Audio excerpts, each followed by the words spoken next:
Hey everyone, in this AP Chem series video, we're going to take a look at some common AP chemistry sample problems involving mass spectrometry. So remember that a mass spectrometer separates a sample of atoms or molecules by their masses, and then it produces a graph or a spectrum like the one shown here for zirconium.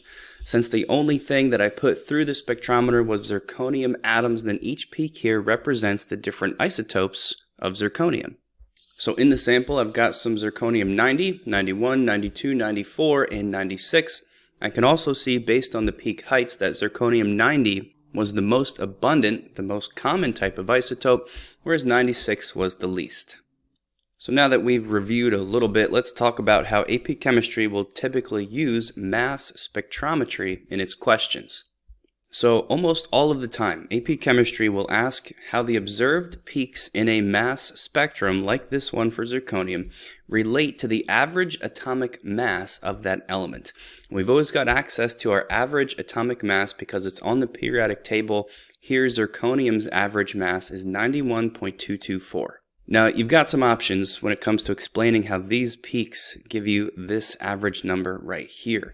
The first option is doing the math. This is something called a weighted average calculation. You've probably learned it before in your introductory chemistry class. It involves taking each isotope's mass, factoring in how abundant those isotopes are, and that's really important to a weighted average. Here, if you do that calculation, we get 91.35, pretty close to what the periodic table reports, 91.224. Now, this video is not going to go in detail on this calculation, but it is an option. A much faster way is to simply look at the peak heights. What I mean by that is the weighted average. So the average you see on the periodic table, it's always going to be closer to whichever isotopes are most abundant or whichever isotopes have the tallest peaks. So here for zirconium, I know the average has to be somewhere between 90 and 96, but because the 90 isotope is way more common, there's lots more of it, it's going to pull that weighted average closer to the mass of 90, maybe somewhere here in between 90 and 92. Again, we already know that answer from the periodic table. The average comes in right where you would expect it to be, closer to the more abundant 90 peak for a weighted average of 91.2. Here's a different mass spectrum for a sample of naturally occurring copper.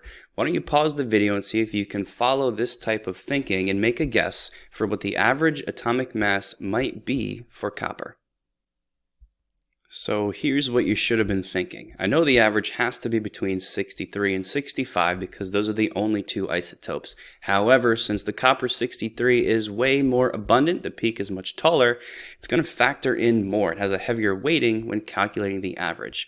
That means my average mass is going to be closer to 63 than it is to 65, so somewhere up in this range between 63 and 64.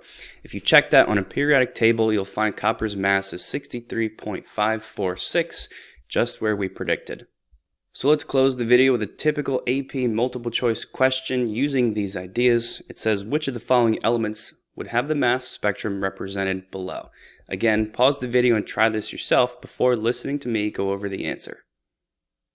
So the first thing I need here is to look up these elements on the periodic table and see what their average atomic masses are. So I've got that done already: osmium, germanium, arsenic, and hafnium. So let's start by taking a look at hafnium. They're trying to confuse you with this atomic number of 72, which does correspond with one of the taller peaks in the sample.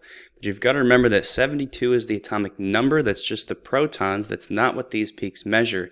These peaks are measuring mass. And hafnium's mass is 178. That's nowhere near the masses of 70 to 76.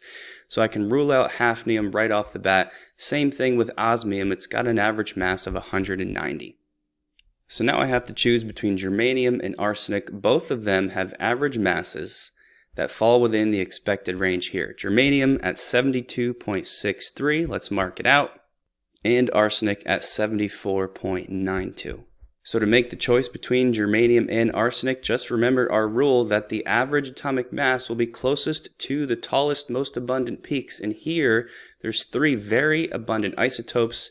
Germanium's average atomic mass is right in the middle of all of them. Arsenic's is way too high and wouldn't make sense for these three isotope masses that are most abundant. So I can rule out arsenic as a possible answer, and I'm left with B, germanium, This is the mass spectrum for GE. And that wraps it up for this video. Thanks a lot for watching. Here's a brief summary.